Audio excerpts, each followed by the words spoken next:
We are recording, sup, people, because I will post this unedited on YouTube. As always. And that tends to be the funner version. I wish that's the version I can edit and release as well. Yeah. But I shall start in a second. I shall go 3, 2, 1 for my sake of recording. So 3, 2, 1.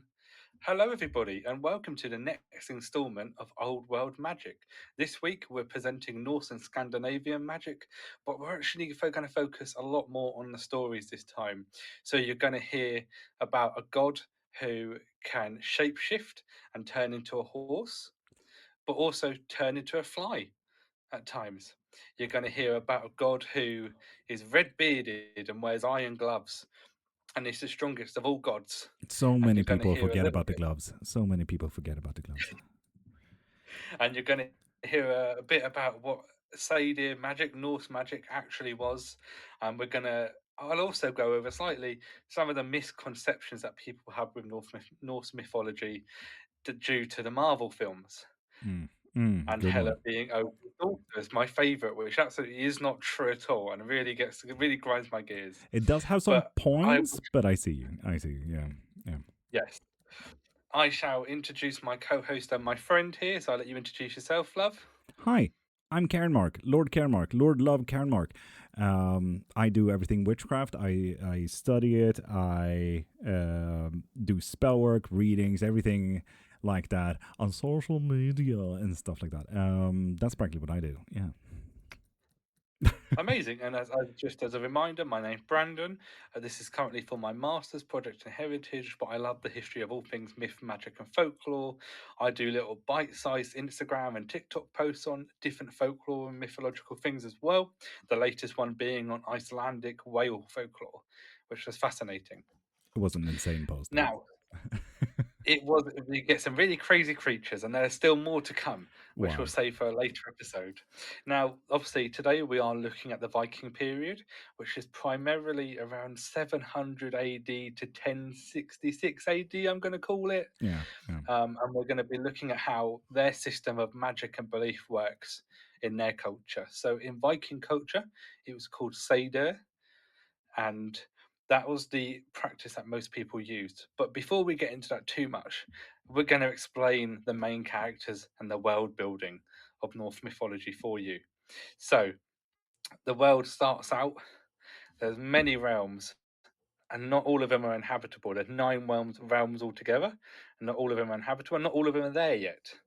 It starts out with a giant called Ymir, which is neither female or male, and believe it or not, a giant cow. As there must be. There must always be a cow. Now, as the universe was going on, one night Ymir birthed the very first giants, and so from then, all giants that are from there all descend from Ymir. Now, the rest of the gods come around really interestingly. There's this giant block of ice, and no one quite knows where it come from. But this giant cow, bigger than anybody can even think of, licks the ice cube, and as the cow is licking it, the gods are sort of formed and come out. Naturally. Exactly, naturally. It makes sense, really, Yeah. doesn't Yeah. it? Now, as these gods come out, they realise they don't have anywhere to live. They're stuck in this void. There's nowhere comfortable, nowhere safe for them to live. And they think, what can we do? And this is where Odin and his brothers decide to kill Ymir the giant. And from Ymir, the world is created. And I do have a list here of everything that is created from Ymir. So, from Excited Ymir's for a sort, list as well. yeah, from Ymir's flesh is the soil created. From Ymir's blood are the seas and rivers created. From Ymir's bones are the mountains and rocks. And from his teeth are the pebbles and sands. And those clouds, those lovely clouds you look up and see every day, that's Ymir's brains. Oh. And the sky itself is Ymir's skull. And it is believed that when you look up and you see the stars, that is That is Ymir's skull breaking, and the stars are actually flames from Mittelheim. Mittelheim. All of these, like from the cow licking to this list, all very logical. And they all make complete Oh sense. yeah. The Norse mythology pantheon is full of such amazing stories, and so say some we shall cover. But that then creates Midgard, which is the world we're living on now, and also creates the rest of the helps create the rest of the world realms essentially. But Midgard was still empty at this point. So Odin and his brothers knew that for a world to be proper, you need inhabitants. And they searched the entire world and they come across two logs, an ash log and an elm log. And Odin and his brothers breathed life into these logs, crafted them, and ash became the first ever human male, and elm become the first ever female. And therefore all people are descended from ash and elm. Hence, if you've seen a few of the Viking books, it tends to be why they're centered and called around ash and elm. And hence why Odin is called the Allfather. Now, Hmm. love, would you like to take us away and give us a little bit of the three main characters, a little bit of information on the three main characters here? So Odin, Loki, and Thor. Oh, background stories, practically. A little So bit of who they are. a little bit of who they are. So Odin, we already practically know his story. He came from an ice block. Um, he is the Allfather because he practically rules over the Aesirs. Now, we also kind of need to know that the Aesirs, I'm Scandinavian, so I'm going to explain it a little bit more from the Scandinavian point of view. Aesirs, from kind of like a Swedish, Norwegian, Danish etymology, there we go, words and how they work. Aesirs are practically in Swedish as has. Asar. So when you were to swear to a person in Swedish, you would call them jävla ase, damn bastard. So these were beings that we blamed. Odin was not so much, maybe worshipped as Thor and Loki were worshipped either. They were blamed for most natural events. They were blamed for a lot of things. Odin just happened to be one of those beings that was a big king who ruled over all. He was a conniving being. He was someone who always took 17 more steps behind the scenes to make things work in his favor. You will lately know that that is not necessarily the way shit goes because he usually, sets his own fortune into its own dominoes effect. Now, Loki is an adoptive brother to Thor. Loki is the son of one of the Jotun kings and Jotun queens, Laufey, and God knows, I cannot quite remember the Fabatis. I do have it written Baptist. down. Yeah, that's probably right.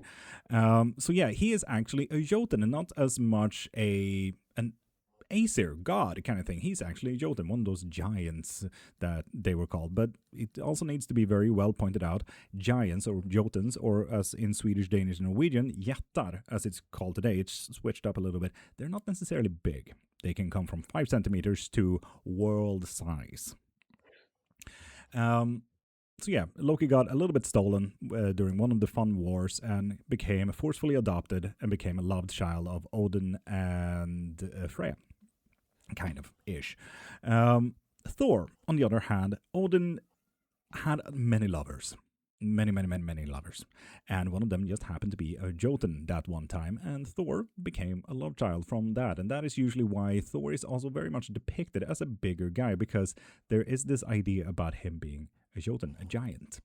So, therefore, he is usually above, 2 meters tall. So, yeah. You're telling me he's not blonde with luscious hair. He is And not blonde with luscious hair. And it's actually, when you were to look at how they are portrayed in most things, and not blonde and luscious hair, like most Scandinavians, blue-eyed and beautifully like that, when you can see hairs, always look at hairs. So Thor is a ginger, red beard, ginger hair. Loki is usually painted either with red hair or black hair, and usually with Middle Eastern noses. you can kind of tell that they were different people from different spaces because that is where their heritage comes from. So they actually just kind of sneaked in cultural heritage, but making it Scandinavian, just to make it a little bit Yes. of a detail. So yeah, a little bit of background. There you go. Now, these are some of the biggest characters in Norse mythology. There's lots of gods and lots of goddesses, and all of them are very important in their own way. Yes. But these tend to be your biggest characters, and a lot of the stories tend to focus around these, particularly around Loki and the problems he causes, Yep. but also around, in my opinion, how he fixes a lot of the problems as well. And you tend to find in Norse practitioners' opinions on Loki tend to vary quite a lot. Some people either Yeah. really like him, or some people really don't. Personally, I quite like him. He's one of the main gods that I work with and communicate with. I think chaos is needed. I don't think it's either a good or a bad force. I think it's just needed sometimes. Mm-hmm. Now, it is worth knowing that all of these stories come from the Prose Edda or other sagas that were told several years after they were actually made. So all of these stories usually actually primarily come out of Iceland, and that's where the Icelandic sagas come from. A very Yes. hefty book, um, and there are beliefs that obviously at this point the conversion towards Christianism has happened, and that several of these stories are all affected by Christian attitudes. So, because it's all oral retellings, we have to all take it with a pinch of salt, obviously, and there are certain archaeological artifacts that depict certain gods, but this is one of the things whether we can't prove or disprove whether it's real or not. I like to think there's still that giant cow out there now. Obviously, yeah. Now, we've gone over the main characters a little bit. We talk about the world itself. So, the actual 9 realms of the Norse mythology pantheon all sit within the world tree. Now, the world tree is something that most people would have seen a symbol of one way or another. It's quite a commonly used symbol. I've got mine on my notepad here. I'll just tell you when I get it on my leather notepad there. Oh, look at that. Beautiful. Handmade that was. I did that myself, mate. Damn. Well done. Um, Well done. But yeah, the world tree is something that most people would have seen in one way or another. And the 9 realms sit within the world tree.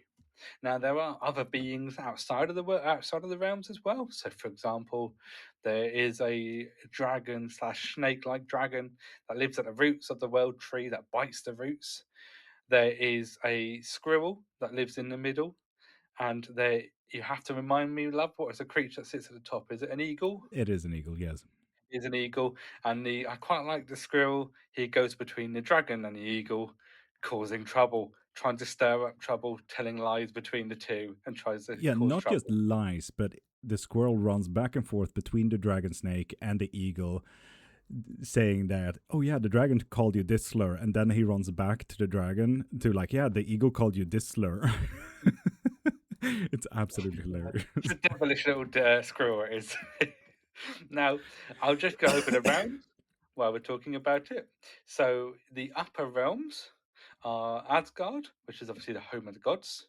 You've got Vanheim, which is the home of the light elves, and tends to focus, and they tend to be more of an earth connected species, people, so are connected towards magic, fertility, and nature. You've got Elfheim. Am I saying that right? Elfheim. If I get anything wrong here, I'm sure Love will very correct me very happily. Elfheim, so which is a glowing ethereal realm of. Oh no, sorry, starting again. So I shall quickly describe the realms of the world tree. So the upper realms are Asgard, the home of the gods, the Aesir. Vanhelm, the home of the Vanir. Velnir? Vanir. Vanir, thank you. And it's a sort of species that are more connected to the earth. They're a group of gods associated with magic, fertility, and nature. Makes sense You- knowing that Frey and Freya, the fertility gods, are from there. exactly. And this is where the magic Seder sort of comes from. Yeah. And we'll find out, or I will explain a little bit later about how Odin actually lands it himself.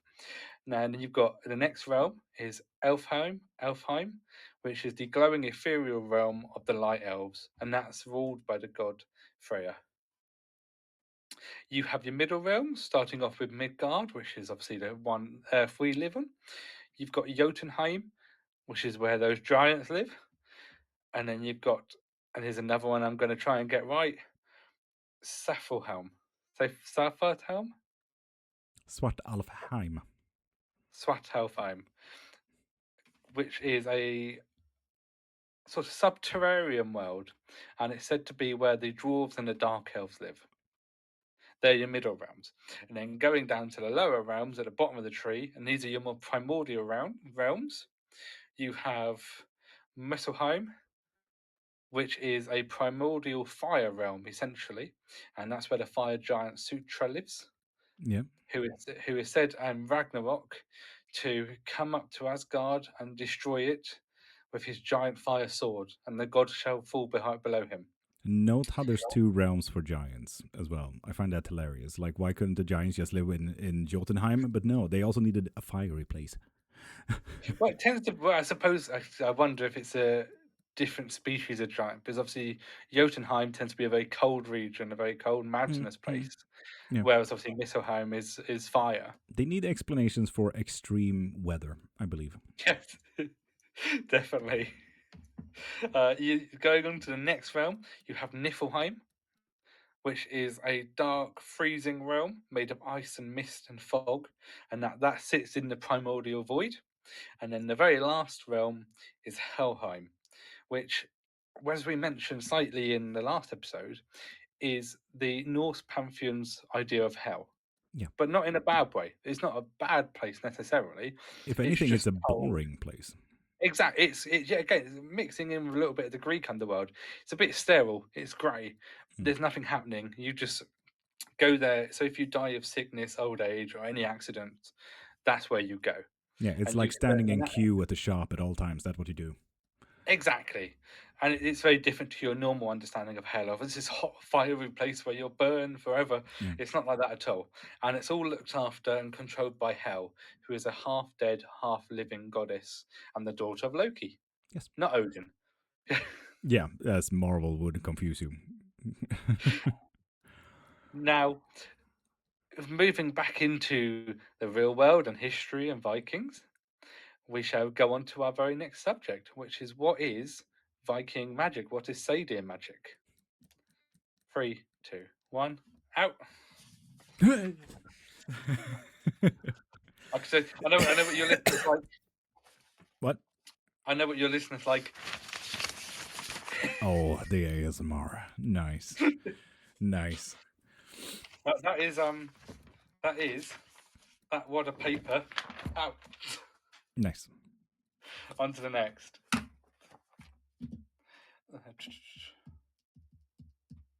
just quickly having a reread of my notes.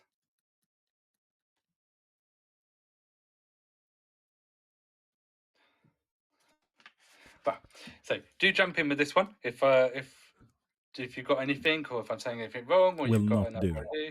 Huh? I refuse. So 3, 2, 1. So, as we've mentioned, we're looking at sort of 700 AD to 1066 AD. Some people sort of consider different time periods, but that's the sort of time period we're looking at primarily. Now, we've mentioned already, the actual practice that the Vikings would have used is Sadir, which comes from Freya, the Yeah. wife of Odin. And she is a Vanir, and she is the one who taught Odin this magic, and it then passed down. Now, because it comes from primarily the wife of Odin. Can I also just note that Freya is not called Freya when it is Odin's wife. It is Frigg or Frigga. She Let was me forced to restart. change name because Um, Odin can't be married to a Vanir or Vanaheim girl.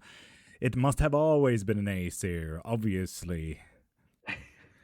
So yeah, well, he we'll forced a keep that name in change. because that's very interesting to know. Yeah. So, something I was going to talk about as well is in Viking culture, it's primarily a feminine practice, magic. And if you were a man to study if you were a man to study Seder, you would be considered effeminate and unmanly. So I find it so interesting that Odin himself chooses to learn it and use it. Yeah, but that's one of his conniving ways. The more power he gains to have control over situations, the better. He never saw gender behind that, even though humans did. Yes, and this is where that it's really interesting that gendered attitudes does come in. Hmm. Now, they would have used this for all sorts of things, Seder. It's very much a shamanic way in which they would have done it through involving visionary journeys and contact with the spirit realm to try and gain guidance and advice and answers. So, in one way, it's technically a form of divination. Hmm. They Hmm. would have used it for advice and help and answers, all to do with your fate and your prophecies and understanding what the world has involved for you. Now, when we're talking about Viking fate, it's important to mention the Norns. It sure Now, is. the Norns are a massive collection of people. It could be people, giants, dwarves, gods, goddesses. They're not selected to one race, but there are three main Norns that sit at the bottom of the world tree who control and weave the fates, and they are essentially past, present, future. Hmm. Is how Just they're like kind of any other three denominated. fates. Exactly. Yeah. Now, the idea is that Seder magic could communicate with the Nords and find out what your fates were. But also, just because your fate was this doesn't mean you couldn't change it at the time. Hmm. From what I've read, my understanding is that your fates were still being made as your actions were going. Yes. In that And sense, I would like to change up your first phrasings there a little bit. The Norns control and create the fates. It's one thing to create fate, and it's one thing to control it. The Norns never really control it. You can go there and ask them for support. You can ask their like views and what can this decision hold, the what ifs and everything like that. But the Norns are not anything really close to the Greek fates, where they actually spin the whole golden thread and they control every action of the way until it gets cut. The Norns are just, let's call it messengers kind of thing, you know? Yeah, not much control rather than they knew more than you should. I suppose, in a way, though, I would say knowing is controlling. Knowledge is Fair, power. fair. There you Didn't go. help Odin though. Didn't help Odin at all. Well, even Odin was slightly scared of the Norns. Mm, mm, Just this knowledge over the fates made them quite powerful. mm. And in a way, so for example, as Love just mentioned, it didn't help Odin. Odin learned his fate, and by learning it, he actually made it happen. Yeah. He was the creator of his own demons, essentially. Now, as Sadir practitioners go on, as we mentioned, it's primarily by women, but the most experienced of Sadir practitioners were called vulvas. Vulva? Vulvas? Am I Völvor. pronouncing that? What? How am I pronouncing that? Sorry, Völvor. Volvor. And these were the most experienced people with Sadir, and these also would tend to be your wand carriers Mm. in Viking culture, and they were said to wear blue cloaks with white cat fur and black lamb's wool. Yep. Now, it said that they could play tricks with people's minds and memory. It said they could shape shift and make things invisible. Classically It, into crows. exactly. It said that they could obviously set curses on enemies, Mm. and they were obviously linked to Frigg. Naturally. Frigg, naturally. Just gonna have a quick look at my notes. I can finally breathe. Anyway. Counting back in 3, 2. Uh, I feel like I haven't covered much on the vulvas, but that's I mean, I feel like you primarily what covered I have. enough, if that makes sense. Yeah, because then this is a shorter episode. Yeah. Does I still got? I want to go on about augury. Is Yeah, augury how you say it? yeah, Yeah. yeah, yeah. Augury and then sacrifice as well, Mm. and runes and the power signs. So there's still a bunch of cover. Yeah, yeah, no, no. In that case, it's absolutely fine. Yeah. 3, 2, 1. So following up from that, there was also another way that I say Viking people, but a Viking isn't a group. A Viking is a noun, it's an action rather than a group of people. So the Norse people also would have searched for omens everywhere. And this very much leads into the next sort of type of magic they used, which was augury, which is magic in nature, signs from nature. So, for example, before a battle, warriors would look for a raven traveling towards the battlefield or the enemy. And for the warriors, that would have been a good sign. It would have been Odin was with them and they were going to win the battle. They would have looked for signs in everything. So, for example, white horses were revered and kept in sacred groves. And they used to tie them onto a chariot, and whichever way that horse would go, they used to consider gods leading the way Mm. and showing them the way to go. Talk about trust in horses. I respect it. What's that way? Talk about trust in horses. I respect that. Yes. That's a bad thing if the horse is hungry, isn't it? Yeah, right. Or thirsty. Like, okay, I mean, cool. Going back to the birds, birds were also a very big sign for the Norse people. So, for example, Floki Vilgardenson, the very first Viking who deliberately sailed to Iceland, used to plot his way by letting out a raven every now and again, and he would follow the direction of that raven. So he would have all trust that the ravens and the gods were guiding his Mm. way, and that's how he found Iceland. Can I add another raven spirit thing here? Go for it. The Vikings thought when they did weapons and everything like that, when they did blacksmithing, they added the bones of ravens and crows and magpies to add the power of Odin, Hugin and Mumin, the two birds of Odin. What they didn't know is that they actually added the perfect amount of cold to oxidize the iron to make harder iron to make better weapons. They accidentally Ah. did something correct, and Oh, by I accident. love that. Or was it the will of the gods? Or was it the will of the gods? Damn. Yeah, I just wanted to add it. I find that a fun little fact. It's fascinating, yeah. Right. And it's fascinating they put so much faith in nature, They did, so yeah. much understanding. Everything relies on this idea of nature. Mm. And you find this even though we're not covering modern Norse paganism today, you find that it for being in nature and being with nature is a very big part of it, even still to today. Mm. Now, as you have just want to add another fun little fact as well, as Love just mentioned, Odin's ravens is called Hunin and Munin, and they are meant to represent thought and Did you say mind. Hunin? Is it Hunin. Hugin? Hugin. So, Hugin, depending sorry. on where you kind of take the information from, Denmark has Hunin, and Norway and Sweden has Hugin, and Iceland has Hugin or Hunin, depending on north or south side of Iceland. Ah, Great well, confusion.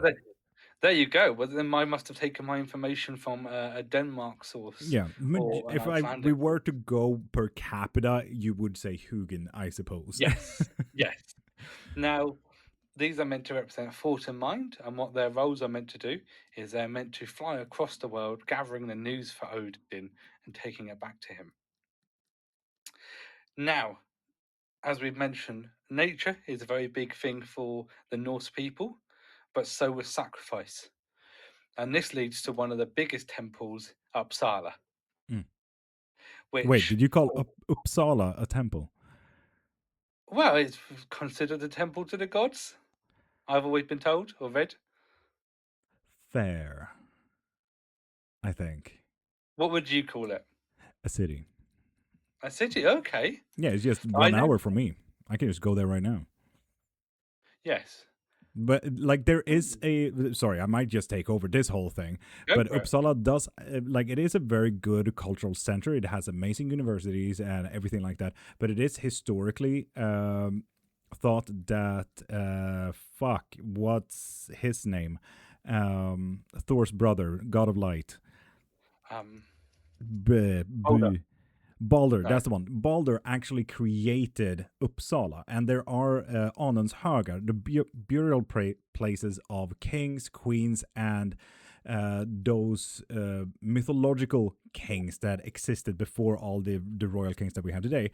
They are buried where Balder created Uppsala, where probably what you would consider like the temple. So that's kind of why I consider like fair, but for me as a Swedish being, it's like, I mean, they have some great bars there.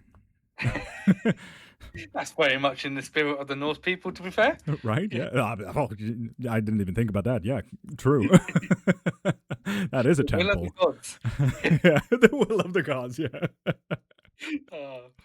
Now, you obviously have Uppsala, which, as we've just discussed, probably originally started out as a temple, but now a city. But sacrifice also comes into a big play within the Norse culture. So obviously certain animals would be sacrificed to gods as a tribute, but you also find there were rumors and stories of people also being sacrificed and being sent to the gods. Now at Uppsala, the rumor was, and it was thought to be said, that every 9 years people would be sacrificed, and they did actually find some archaeological evidence of these bodies, and primarily actually children Yeah. for sort of around 4 to 7 years old that were sacrificed and tributed to the gods. Sometimes tributed to the gods and sometimes to the fathers and mothers being forced, like, if I die, I bring you with me. Then it's a really strange one. But yeah. Now this would have been for multiple things, to gain favor, or as you said, for children to go with their parents. But it's yet again this idea of sacrifice. It's the idea of sending this person to be with the gods. Now, as we mentioned slightly earlier, the underworld works in a slightly different way to how our underworld is considered these days. You have hell, but you also have other underworlds in the Norse mythology, not just one. So, for example, if you die in battle, everybody's probably heard the Valhalla. You get picked up by the Valkyries, which are these flying warrior women, and they would take you up to Valhalla, where you fight and feast and you celebrate with Odin, but also come Ragnarok, you would march out of Valhalla and fight in Ragnarok. And There are then other that cycle realms as just well. repeats: fight and eat and fight and eat and fight and eat. Exactly. There are other realms as well. So you have to. Who is the sea? Who is the sea? Njords. So Njord's Hall. I've always think I remember reading, and we might have to cut this out if not true. I might. I mean, etymologically, I can see it. Huge hole. I can absolutely see it. A little hole in the ground. I see it. Well, no, Njord the sea god. Is it Njord who's in Yeah, charge of the Njord, the sea? sea god, and then a hole. It Yes. checks out. But basically, my understanding was if you, for example, if you're a sailor and you die at sea, you could be taken to Njord's Hall. Oh God, that sounds absolutely horrendous. Is that, well, bear with me. Let me Like, just if have I a quick were to search. actually think about it, because I mean, a lot of old Scandinavian, old Viking language, it makes a lot of sense to me as a Swedish being. Njord's Hall really just makes like, oh yeah, the people just sank to the bottom of the oceans. Like, that's what you're telling me here.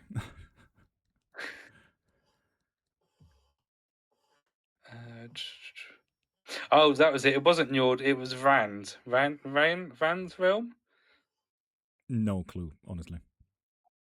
Ruled by the sea goddess Ran, this underwater domain at the bottom of the ocean is designated for afterlife for those who drowned at sea. Nice that those realms exist as well, I suppose. Too bad about the Kraken, but Yeah. Then it, details.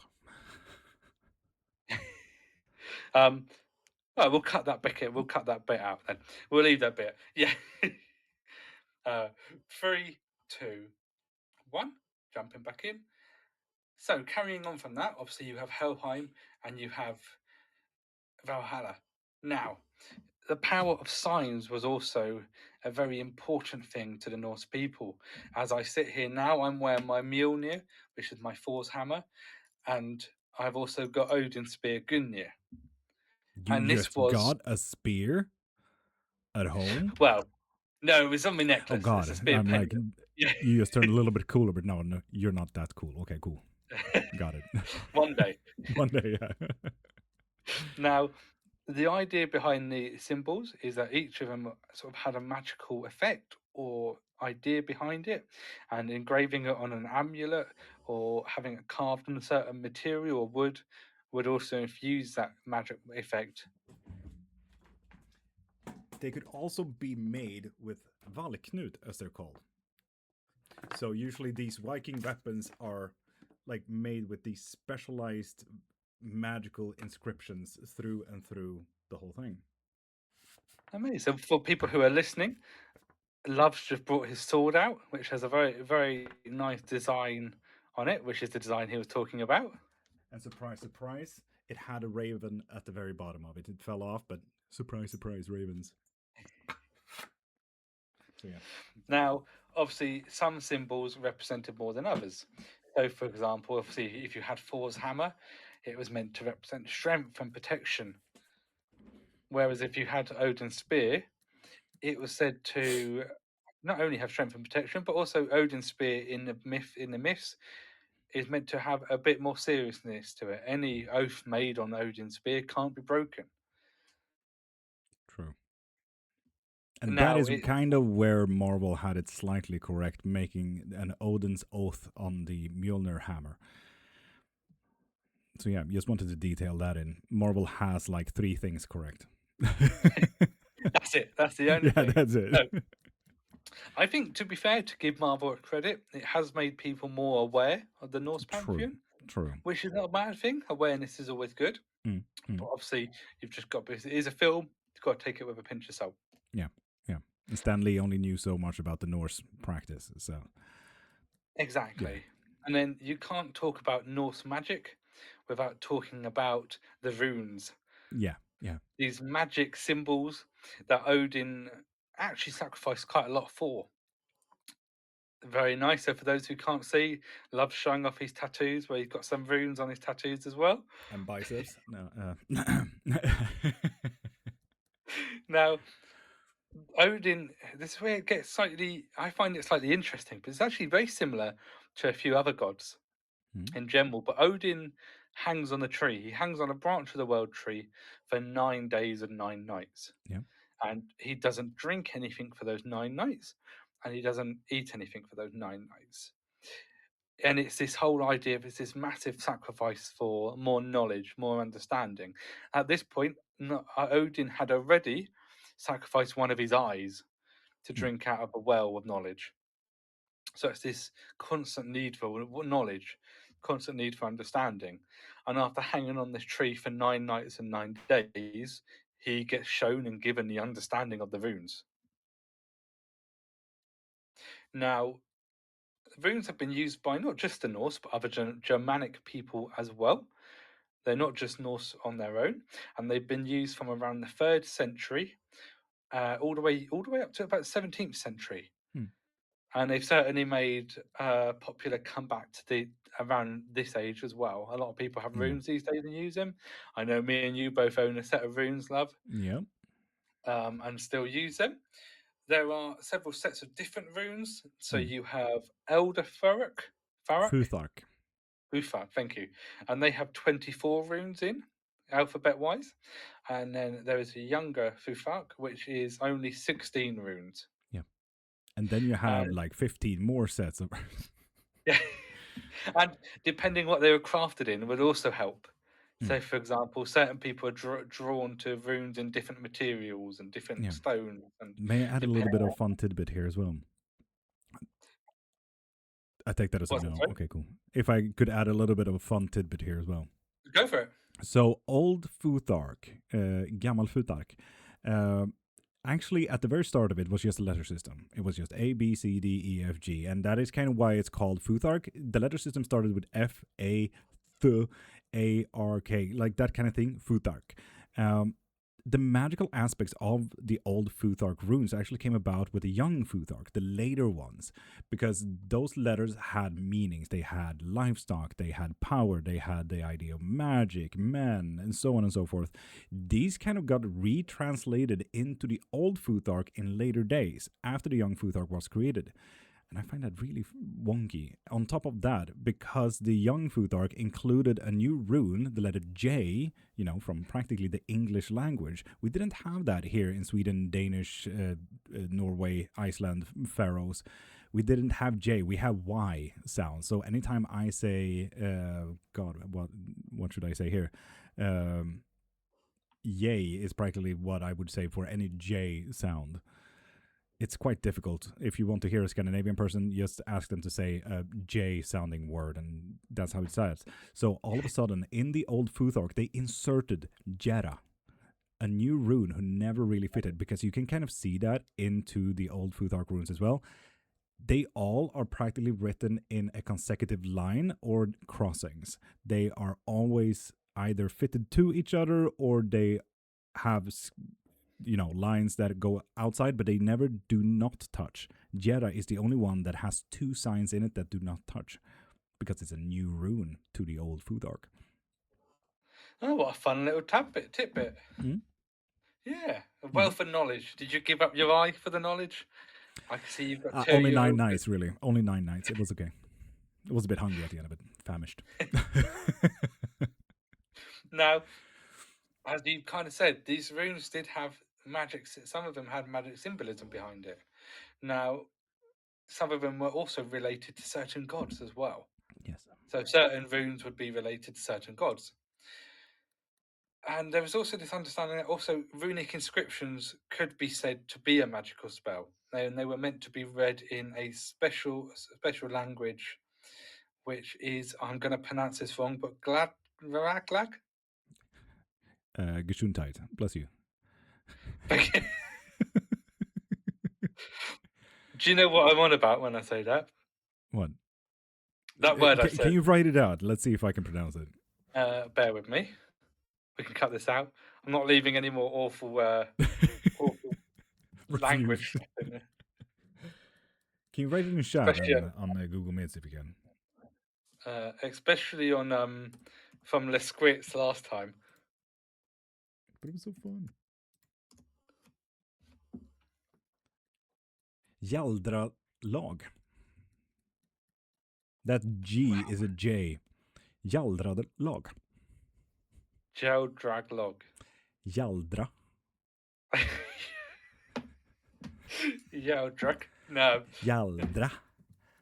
There's no way I'm going to be any good at that. My speech cool. problem doesn't let me speak English, let alone anything else. And then all of a sudden, Old Norse. If you want to, I could pronounce it. Jaldra lag. Yeah, so we'll start that again, and then if you could pronounce it for me, I'll explain that as we go. 3, 2, 1. There's also this idea that magic runes could be used as a spell, and the inscriptions would have to be spoken in a certain language, which Love's going to be able to pronounce, if we just learned I can't. Jaldra lag is what it's called. And it's a specific poetic rhythm that is meant to be spoken into. And this would also have this magical effect. Cool. Now, as we go on, we are going to talk about 3, 2, 1. Now, there is one more type of magic, which I didn't actually know about until I started researching this type, and it's called spandum. Spadum. There's no N, there's spadum. And it's another practice of possession and trance and mediumship to work out prophecies, conducted by Spakona?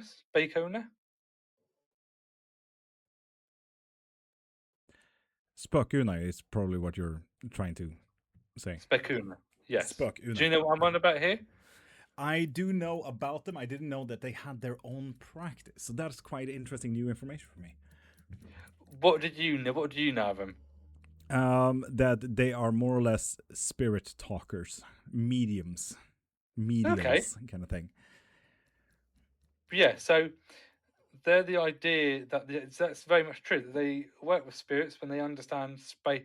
They call it here spay work, but I imagine today it comes out as spell work. I don't actually have much on them. That's all I have on them.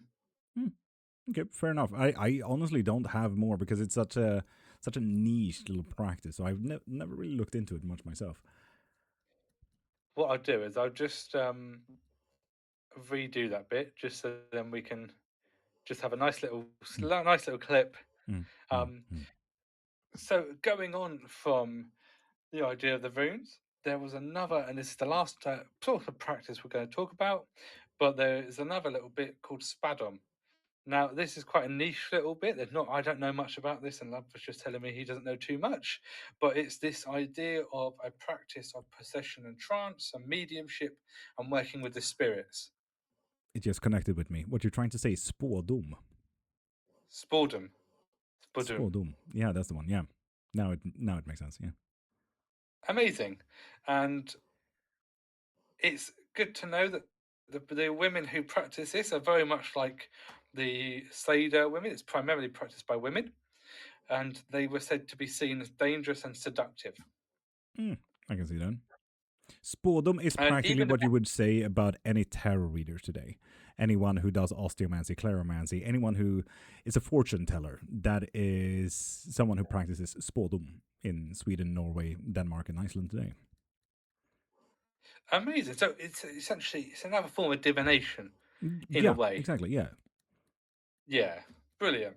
And now, obviously, as we know, the Norse culture later on, towards the later years, did convert to Christianism, but it doesn't mean that these practices stopped.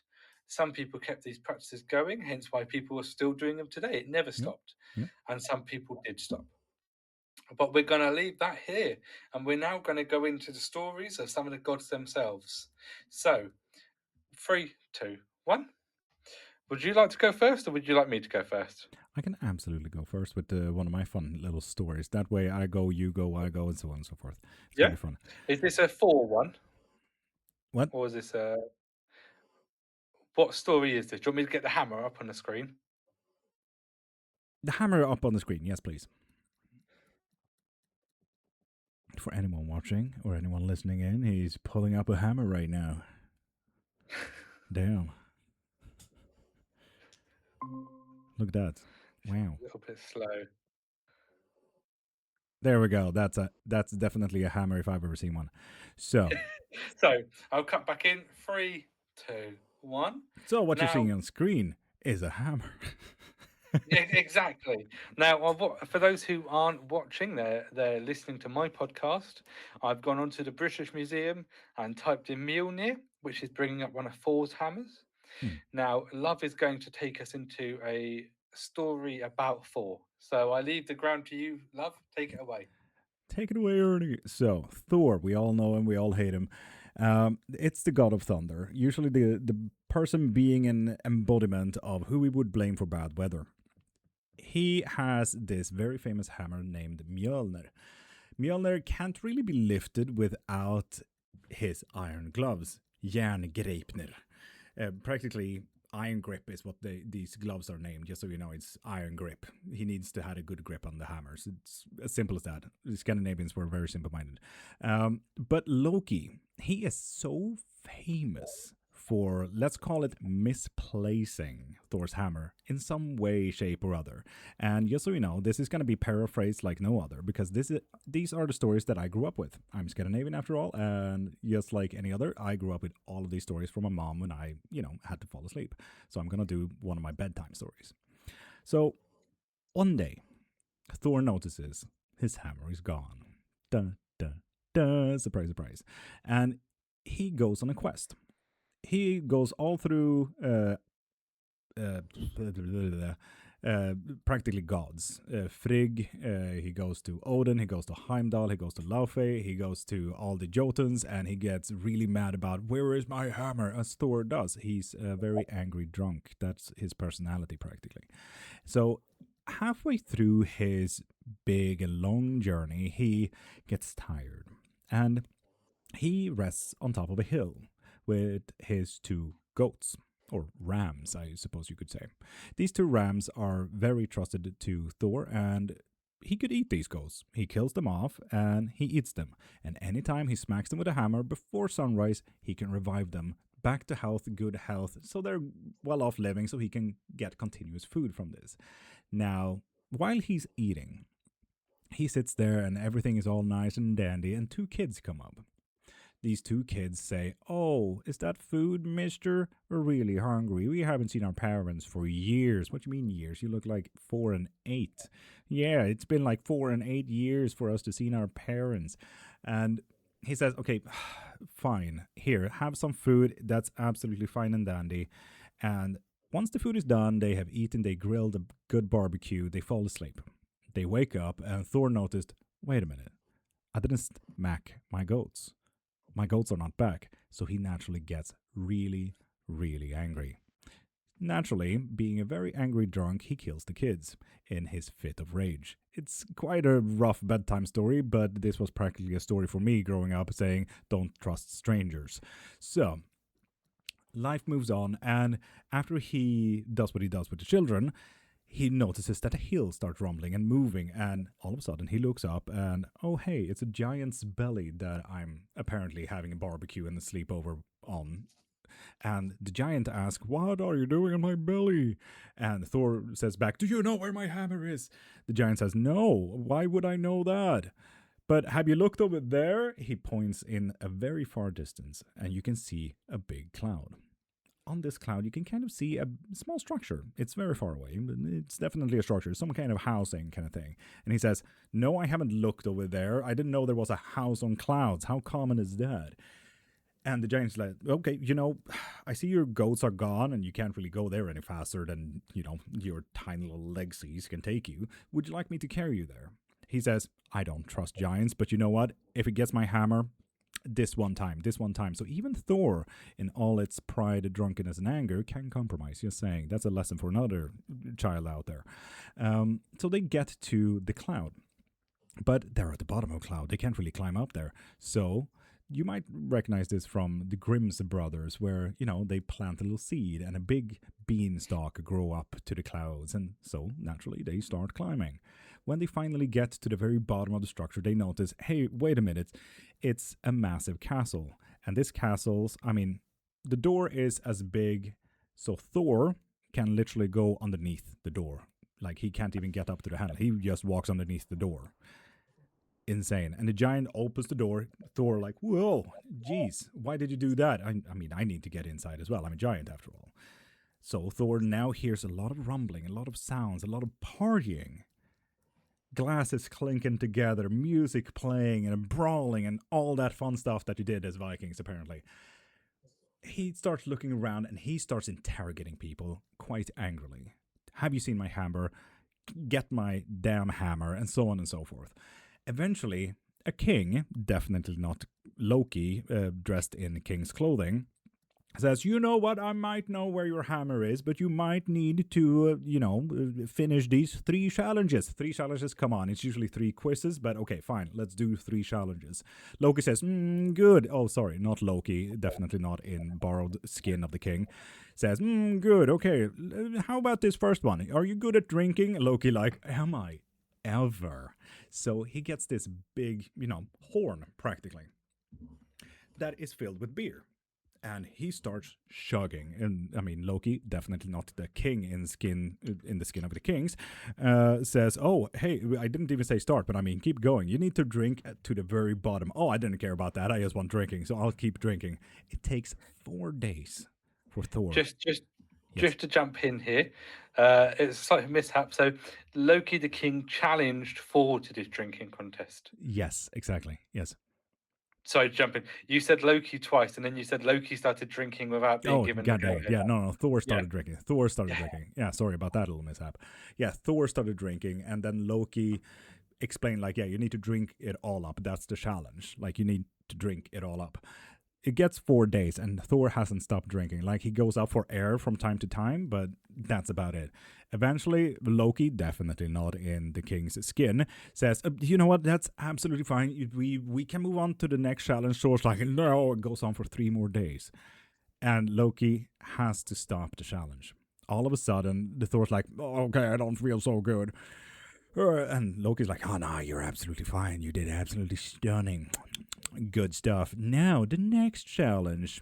I need you to move this cat. And like, it's just a regular sized cat. And Thor's like, cat? I need to move the cat, this cat. Like, I can practically hold him up in my palms. And the Ice King slash Loki slash definitely not the king says, yeah, move him. And so Thor went to it. He started lifting a paw, but he never really got to lifting. He managed to maybe lift a hair, and that's at the very peak of it.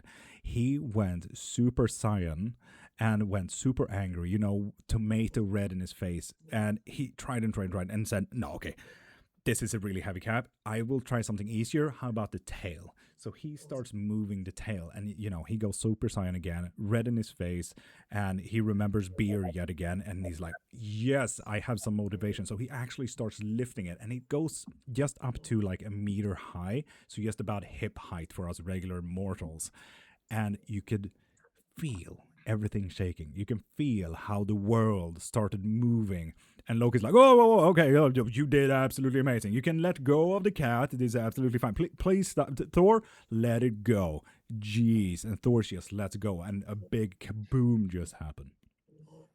And Loki, definitely not the king in king's clothing, says, okay, you know what? Let's just move on to the next challenge. Here's an old lady. You need to fight the old lady.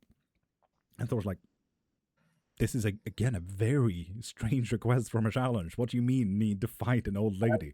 Like, she's standing here in loincloth and she looks like a raggedy skeleton.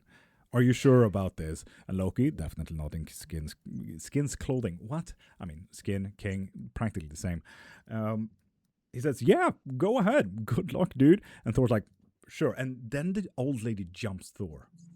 It takes just about a day, and they keep fighting and keep fighting. And eventually, I mean, this is a slithery old hag. Just keeps on going about, pushes Thor down to the ground, and then Thor comes up again, really angry, and then Thor is down to the ground again. And eventually, Thor manages to get one of those good chokehold things on the old hag. And Loki's like, no, okay, you did absolutely amazing. I have your hammer in the back, by the way. This was just really a fun gag for me. But also, ta-da, it's me, Loki. And it was apparently, like, Loki started explaining why he wanted to throw the hammer again. Obviously, Loki wanted to displace the hammer, just because he was bored. It's one of those classical things. And then he started to explain the challenges, what Thor actually did. The horn with beer was apparently directly connected to the oceans. So Thor drank so much ocean that the British Isles got created. Secondly, the cat was the world. So when he moved the cat's tail, he created a mountain ridge between Norway and Sweden. And the old hag was death itself, and Thor almost won. So yeah, that's the story of Thor in a fit rampage getting to his hammer. He will do literally anything. Now, thank you for the story, love. It's one of my favourite 4 stories. But really interestingly, I've heard different versions of that story. Yeah, there are a few. I mean, I grew up in a deep down, dark, deep forest, and we just, it gets paraphrased and paraphrased. It went to generations, so that makes a lot of sense. So, for example, on my end, I heard when Thor was drinking from the horn, he drank so much that's what created the tides. That is definitely one of the versions, yes. And the cat that he was lifting, I've heard the version that it was actually the world serpent. The serpent encircles the entire world. That makes sense. That does make sense. I see that. Yeah. And the death is right. That's the same in my version. I've heard. Yeah, that death will always be death. How can you paraphrase death after all? Like, yeah, no, it was just an old hag. She was just really good. But it's this idea that, again, as you said, Thor will go through anything to gain this hammer back. Yes. And Always. that he is this god who is stronger than any other god. He can do stuff that's practically impossible. Thor was never meant to win these challenges. No. These challenges were given to him as an impossible task. Yeah. And he practically managed, which is absolutely. I think he did a lot better than what not Loki, thought he was going to Mm. do. Yeah. Now, there's quite a few stories where Thor loses his hammer or Loki misplaces his hammer, Mm. but going into my story next, which is a story specifically focused on Loki. So I shall get the artifact I'm using to represent Loki, which is the Snapton Stone, which is Bless you actually again. the main depiction of Loki's face. So for anybody who can't see my screen, Oh yeah. it's I'm currently on the World History Encyclopedia, and it's called the Snapton Stone, and you can see a depiction of Loki's face. Now, Loki is presented in Norse mythology as this handsome, very likable, very agreeable character, but he's also presented as this very chaotic character. He causes a lot of problems, but he also fixes a lot of the problems. I'm just going to stop for a second. My dog seems to be freaking out below me. You okay, Mouse? For my You YouTube, okay? Bear with stuck me. in here with me. Oh shit, he's back. She's watching something down there. I think it might be a fly. Watching something. Okay, that sounds ominous. She's under the table. Yeah. Well, I hope it's a fly and not a spider. Oh, Yeah. okay, fair enough. So, jump. All right, 3, 2, 1. Jumping back in. So, for anybody who is listening and not watching, we're currently looking at the Snapton Stone, which is a depiction of Loki's face. And this tends to actually be the main imagery for Loki. So, you tend to find is this sort of face structure. Now, he tends to be presented as this really likable, agreeable character, but also this very chaotic character. Now, Loki is one of these, probably the main reason that Ragnarok happens at the end. So he causes a lot of problems, but he's also the problem solver. So one of the stories I'm going to be talking about is Asgard's fortifications and how they got their wall around Asgard. Hmm. And as I mentioned earlier, we're going to meet a god who can turn into a horse. Well, you're looking at Loki. Loki can turn into a horse. In the stories, he turns into a fly, and he also turns into a salmon at one point. He is this great shapeshifter that can turn into anything or anyone, Hmm. and nothing seems to stop him. But I shall go into the story. So one day, Thor was away fighting the trolls, like Thor does, fighting the giants in Jotun, and he wasn't there to protect Asgard. And the rest of the gods and the Aesir were thinking, we need a wall. We need a wall to keep us safe. Sounds And American. I was just thinking that, Yeah. I just heard it. Weird. Oh. Now, one day, this smith turned up and he said, I can build you a wall that no giant will be able to get through. Mm, But in return, I can do it in 3 seasons. I want the sun, the moon, and also Frigga, Odin's wife. mm. He goes, these are my payment. This is what I want if I can do this. Now, the gods, very anxiously, of course, discussing the terms, and they went to Loki to talk about it and ask him what his opinion was. And in the end, they agreed, but the builder had to do it in 1 winter, not 3 seasons, and only with the help of his horse. Can I also add that Now, the gods did discuss this, but Frigg was not a part of that discussion? you tend to find, unfortunately, in a lot of the Norse myths, Frigg's hand in marriage is actually something that is asked for a lot Yeah. and tends to be given away without her consent a lot Yeah, a lot. Yeah. as well. Which obviously Frigg isn't very happy with, understandably so, Yeah. but tends to happen in at least 3 to 4 of the stories I know. No. Yeah. Now, a few months pass, it's going over winter, it's getting about halfway, and they notice this wall is coming along incredibly quickly, and they couldn't quite understand how. And the gods start to get anxious, and they get upset at Loki for suggesting the new terms. And this is obviously paraphrased. This isn't exactly the story. This isn't the exact story for word. Mm. It's just paraphrasing. But the gods start to get anxious, and they go to Loki and have a go at him and get very annoyed at him for suggesting the terms and agreeing to it. Because obviously they can't lose the sun and the moon, and Odin can't lose Frigga. Mm.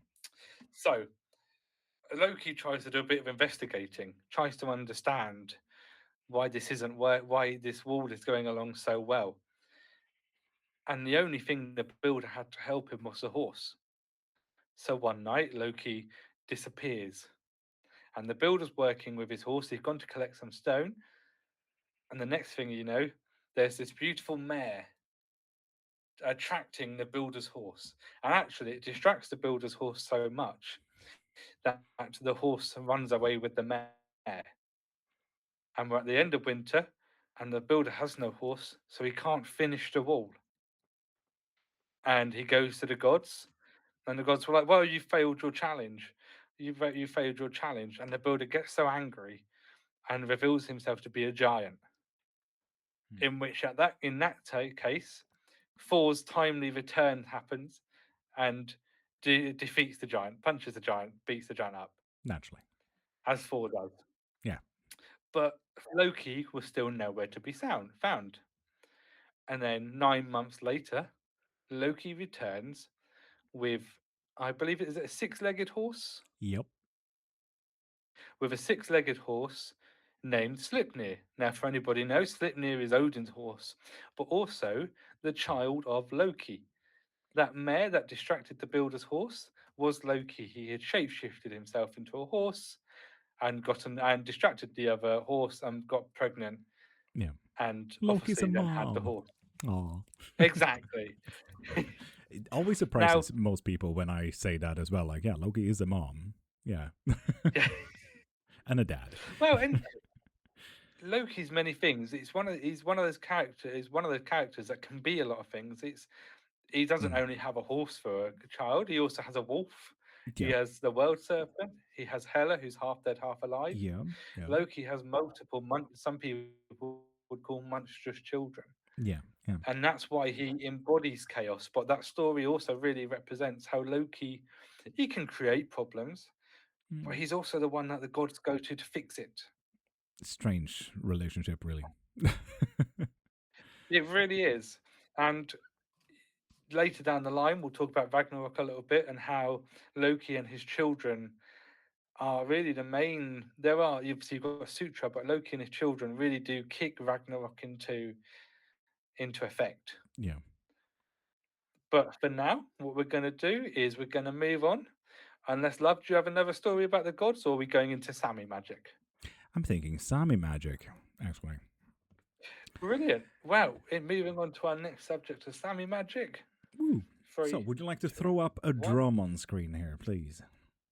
Of course. Bear with me. Let me just get rid of the other 2 pages, so my computer runs a little bit smoothly. It's running quite slow today. It's okay. It's okay. It is what it is.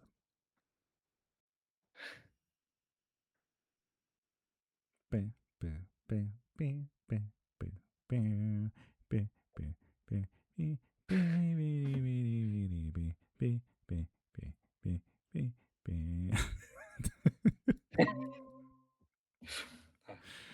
have a quick swig of my drink before we start going. There we go. Yep, same. I'm definitely not sick. Your unedited version isn't going to have too many fun stories. I haven't had any more cannibal dreams since the last one. Oh, well, that's nice. Good, I think. Sounds healthy, if anything. Now, where's the fun in that? I like this spicy dreams. I'm talking about a little bit of chaos is needed. Anyway, starting 3. Jumping back in. Yeah, Is 3, 2, 1. Click. Cool. Love's going to take us away now with a little bit on Sami magic. Now, I don't know too much about Sami magic at all. So can you take me away, Love? Yes, Sami magic is really old, but it's really difficult to actually put years into it.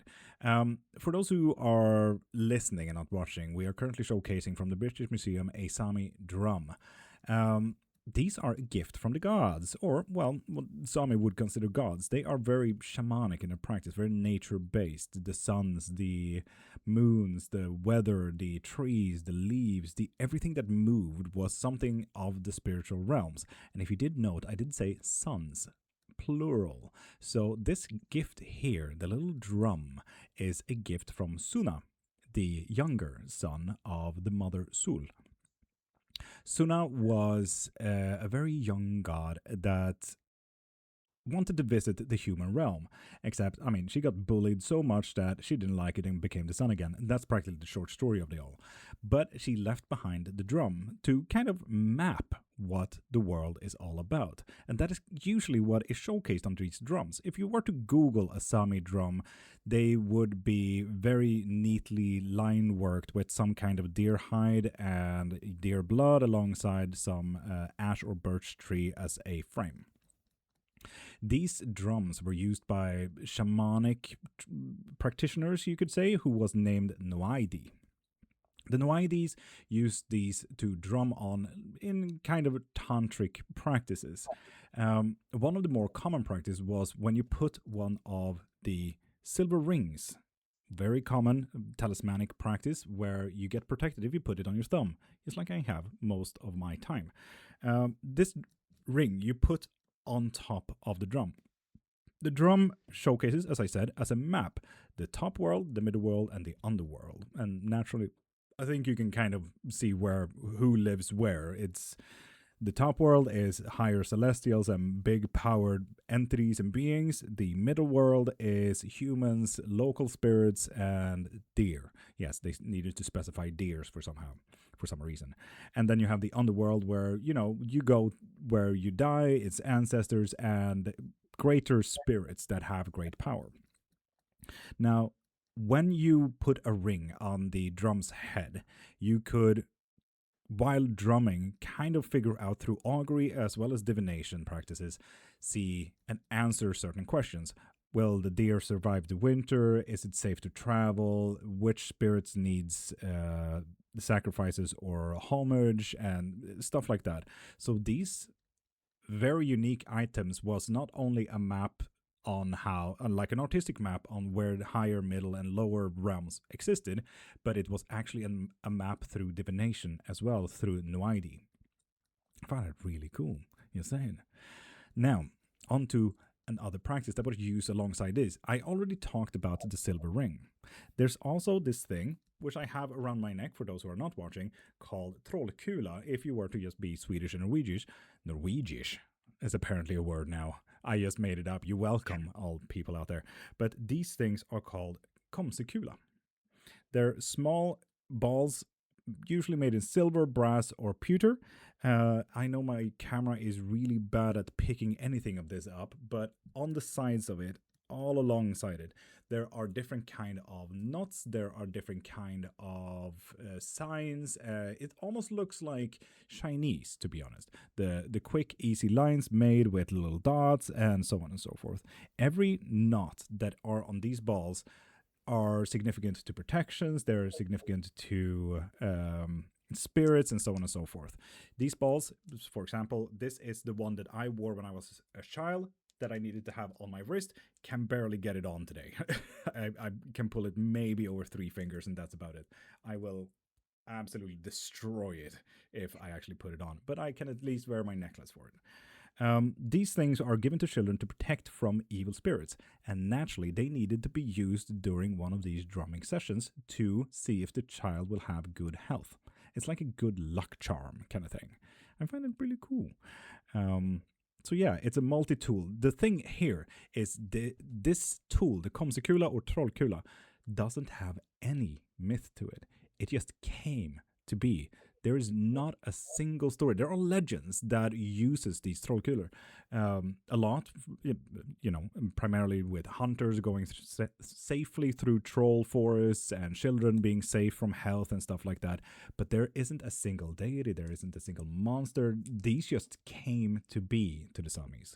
They do not have an origin, and no one knows how old they are.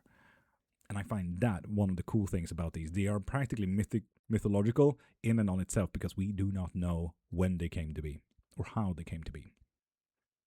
It's just one of those magical things where, if you were to look at the multicultural kind of standpoint, the Aztecs, the Celtics, the Norse, the Shintos, the Buddha, gold, silver, bronze, all these rare metals became deified in a way. It's absolutely stunning. And all of a sudden, now I have protections balls on my neck. But yeah, those are Amazing. two and a half quick stories with myth and with not a myth alongside it. You're welcome. Sami practices. Amazing. Thank you, Love. And just for people who don't know, who are the Sami people?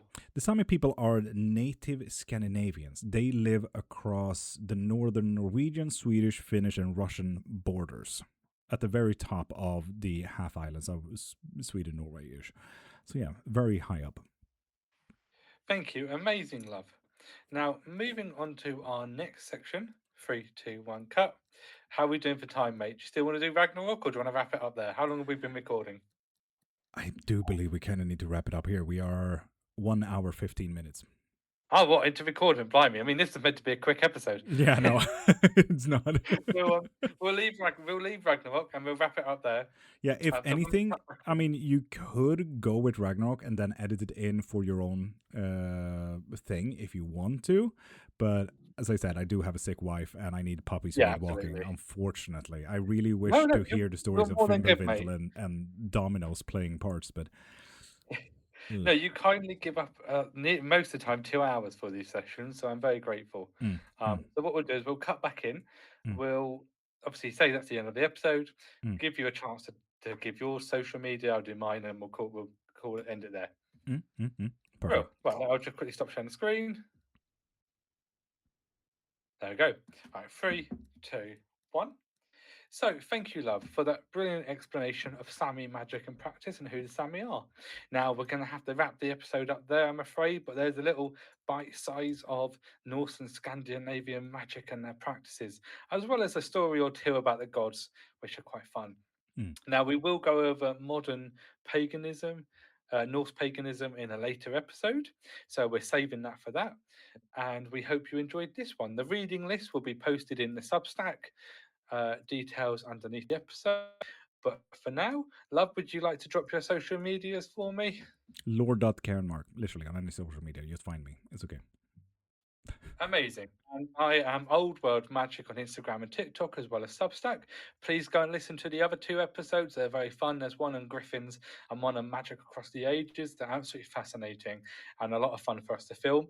And please, if you do have any comments, likes, follows, please do give me all of them. Even if you've got a suggestion, we'd love to hear it. Anything you want to hear us talk about, let me know. Or anything you want on Instagram or TikTok about, let me know. The next episode will be on Krakens and Phoenixes, which I'm very excited about. So that should be following up shortly. But thank you, Love, and have a good day. You too. And I will end recording in 3, 2, 1.